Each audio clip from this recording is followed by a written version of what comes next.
네, 반갑습니다. 오늘도 같이 한번 시장을 보도록 할게요. 일단 오늘 같은 경우에는 제가 하루 종일 매매를 거의 안 했습니다. 아마 왠지 오늘 저처럼 매매를 안 하신 분들이 많지 않을까 싶어요. 저 같은 경우에는 이 삼부토건, 요 삼부토건 같은 경우에도 제가 하루 종일 매매한 게 아니라 여기서만 매매하고 오늘 그 어떤 종목도 매매하지 않았습니다. 여기에서도 매매 안 했어요. 제가 보통은 이 복귀 컨텐츠를 진행할 때 제가 매매한 종목을 가지고 어떤 관점에서 매매를 했는지 말씀을 드리잖아요. 그런데 오늘은 매매를 거의 하지 않았다 보니까 할 말이 있을까 싶은 생각이 들었습니다. 그래서 짧게는 제가 노래 한 소절 부르고 끝날까 또 생각도 했어요. 영상을 찍기 전에 오늘 할 말이 그렇게 많지 않으니까 노래 한 소절 하고 그냥 끝내는 게 어떨까 생각도 했지만 그래도 주식 유튜버다 보니까 그렇게 하면 안 되겠죠. 여러분들께서 제 노래 듣고 싶지도 않으시겠고요. 그래서 일단은 저 같은 경우에는 이 삼부토건만 매매를 했습니다. 삼부토건이 그 매각에 대한 이슈가 있죠. 그래서 오늘 이 아침 이 구간에서는 제가 조금 지켜보고 있었어요. 매각에 대한 이슈는 어떻게 보면 강하게 시장에서 작용할 수도 있는 부분이기 때문에 삼부토건은 계속해서 관심 종목에 넣고 지켜보고 있었습니다. 그런데 얘가 상한가 갭을 살짝 띄우면서 한 3% 정도 띄었거든요. 3% 띄우면서 그 다음 거래량을 터뜨리면서 이렇게 올라갔죠. 근데 이 장대 양봉 있죠. 롱바디 양봉. 여기 구간을 돌파하는 시점에서 호가창이 뭔가 올라갈 것 같은 느낌이 있었습니다. 그래서 제가 이런 구간에서 매매를 했고요. 살다가 잠깐 팔았는데 다시 매수해서 팔고 나왔어요. 보시면 제가 이렇게 매매를 하고 나왔습니다. 그죠? 샀다 팔았다가 다시 샀다가 고점에서 팔고 눌렸다가 팔고 눌렸다가 약수익으로 나오고요. 근데 보시면 제가 여기에서 요 파동을 기대하고 들어갔지만 빠르게 나오죠. 요 빠르게 나온 데에 대한 이유가 있습니다. 뭐냐면 이 종목이 전날 상한가예요. 그렇죠. 그리고 이동평균선의 이격들도 많이 벌어졌습니다. 맞죠? 물론 강한 주식이라 한다면 추가적으로 파동이 나오거나 상한가에 들어갈 수도 있는 거예요. 하지만 전날도 갭을 많이 띄우면서 상한가에 들어간 거란 말이에요. 파동을 만들어주기보다는 갭을 띄워서 여기 안에서 행보를 하고 올라간 거예요. 그렇죠? 그럼 여기에 대한 매물은 비어있다고 볼 수도 있겠죠. 일단 파동이 없이 올라간 것도 있고, 저 같은 경우에는 전날 상한가 들어갔었던 종목은 웬만하면 보수적으로 접근합니다. 보수적으로. 물론 어제 파동 얘기를 할 때 여기서 한 번에 올라가면 추가적인 반등이 나올 수도 있다라고 말씀을 드렸지만 그거는 첫 급등할 때 보통 해당되는 이야기예요. 상한가 다음 날은 여기 앞에서는 굉장히 강하게 치고 올라갈지 모르지만 이 강하게 치고 올라가는 게 딱 멈추고 눌렸다가 바로 가지 않으면 여기에 대한 실망 매물이 쏟아지기 때문에 이건 눌리거나 하락을 계속해서 할 수가 있습니다. 물론 이 종목 같은 경우에 지금 계속 여기서 바닥을 다져주는 모습이긴 하지만 그럼에도 제가 여기서 빨리 팔아버렸죠. 왜냐하면 상한가 이후 눌렸는데 빠르게 가지 못하면 하락을 하거나 옆으로 길게 행보를 할 수 있는 가능성이 상당히 높기 때문에 제가 이 종목에는 크게 기대를 안 했습니다. 가끔 어떤 분들이 이런 질문을 주셔요. 그러면 세력사냥꾼님께서 눌림을 잡으면 요 전고점까지 무조건 가는 거냐? 라고 여쭤보거든요. 전 항상 대답을 노라고 합니다. 아니에요. 항상 눌림에서 잡았다고 이 전고점까지 가는 건 아닙니다. 여러분들께서 나중에 비중을 조금 더 실으려고 한다면요. 디테일한 부분에 대해서 더욱더 공부를 하셔야 돼요. 방금 제가 디테일에 대해서 한 가지 더 말씀을 드렸죠. 얘가 첫 상승이냐 아니면 삼부토건처럼 상한가 이후에 추가적인 이렇게 상승이 나오는 종목이냐. 아까 말씀드렸지만 시장에서 정말 집중 조명을 받고 있는 종목이라 한다면 추가적인 상한가가 가능해요. 하지만 보통은 상한가 이후 추가적인 급등이 나왔어요. 그 다음 눌리면 이렇게 횡보를 길게 하거나 하락할 가능성이 더 높다는 걸 알기 때문에 이 뒤에서 물량을 크게 베팅한다던가 아니면 리스크를 가지고 매매를 하려고 하진 않습니다. 항상 리스크를 조절하면서 매매를 하는 게 저의 원칙이에요. 그래서 제가 여기서도 샀다가 바로 팔죠. 제가 장중에 어떤 분이랑 대화를 하면서 매매를 할 때도 잡았는데 매도의 힘이 너무 강해 보인다. 호가가 너무 무거워 보인다.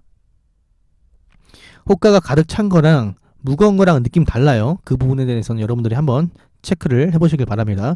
호가가 너무 무거워 보인다. 대지 물량이 너무 많은데?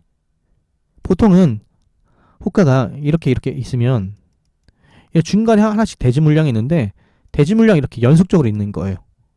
그럼 이거 뚫기에는 상당한 압박이 있다라는 거죠.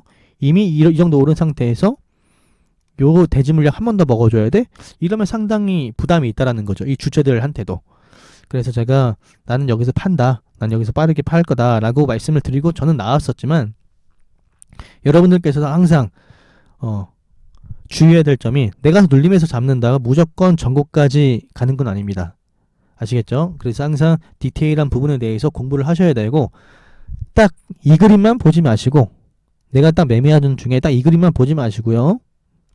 이 그림만 보지 마시고 전날 이 종목이 급등한 주식인지 급등을 하지 않은 주식인지에 대해서도 늘 검토를 하시면서 그리고 1번까지 체크를 하시고 보시면 딱 전고 매물이 딱 놓여져 있죠.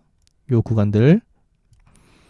그래서 항상 모든 것들을 여러분들을 딱 체크를 하시면서 매매를 하시면 좋을 것 같아요. 그리고 오늘 매매를 못했지만 핫한 종목군들이 있었죠. 산수포화도 측정기 관련주.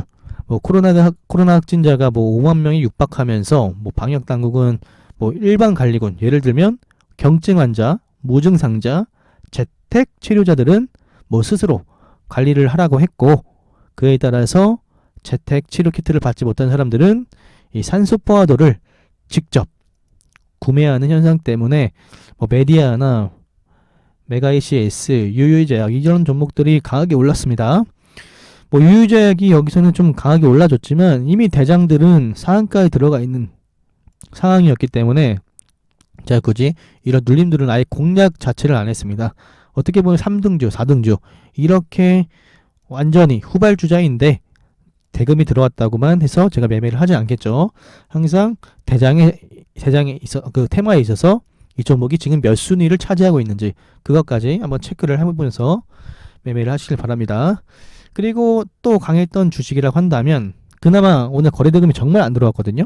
거래대금 상위 종목 보면 삼부토건이 급등주에서는 계속 1위였다가 장 후반에 대연제약이 위로 올라오긴 했지만 없어요. 급등 주식에서 거래대금이 들어온 종목이 없습니다. 아마 오늘 거래대금이 상당히 약할 거예요. 그쵸. 오늘 코스닥도 어제 거의 10조 가까이 들어왔는데 오늘 6조 5천억밖에 안 들어왔습니다. 이 말이 안 되죠. 이렇게 수급이 약한 시장에서 매매를 하기에는 특히 이런 3등주를 매매하기에는 부담이 있습니다. 그래서 저 같은 경우에도 매매를 안 했고요. 말씀드렸던 이 대연제약이 그나마 거래대금을 뿜어냈는데 대연제약 같은 경우에는 콜대원 재택치료 환자에게 지급되던 이 콜대원이 빠르게 품절 현상이 나타나면서 대연제약이 급등을 했습니다. 하지만 여기서 갭을 많이 뜬 것도 좀 찝찝했고요. 그리고 여기 매물이 쌓인 것도 찝찝했고요. 그리고 저는 이걸 좀 약간 헤드앤숄더로 봤기 때문에 이런 눌림에서도 공략하지 않았습니다.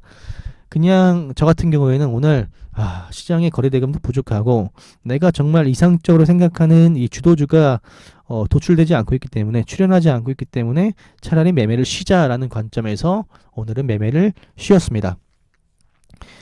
어찌됐든 제가 이 삼부토건을 가지고 기술적인 이야기를 해드렸는데 제가 아무렇지 않게 여러분들에게 어떤 대가성 없이 이렇게 알려드린다라고 해서 이 내용들이 정말 중요치 않은 게 아니에요. 제가 봤을 때는 상한가 이후에 급등하고 이 후파동 요 개념에 대해서 모르면 요 하락을 맞을 수도 있는 겁니다. 왜 제가 여기서 빠르게 팔고 나왔는지 호가에 대해서 공부해 보시고 상한가 이후에 후파동에 대해서 이렇게 무너지면 그리고 무너질 것 같으면 왜 빠르게 정리하는지 그 부분에 대해서 가르쳐 드렸는데 그런 부분들이 여러분들의 매매에 있어서 디테일이 될 수도 있는 겁니다. 아시겠죠? 벌써 지금 녹화 시간이 9분 50초를 가까이 하고 있는데 원래는 장전에는 그냥 노래 한 소절 부르고 끝낼까 하다가 그래도 영상을 찍어 보니까 시간이 흘러갔네요. 일단 어찌됐든 오늘 같은 경우에는 아마 여러분들이 매매할 만한 종목이 별로 없었을 거라고 생각을 합니다. 어제도 좀 까다로웠는데 오늘은 매매할 종목이 없었어요. 까다로울 만한 종목도 별로 없었다라는 거죠.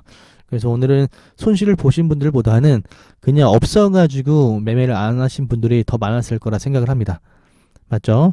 여러분들도 그 댓글에 여러분들의 시장 소감을 적어주시면 서로서로에게 도움이 될 거라고 봅니다.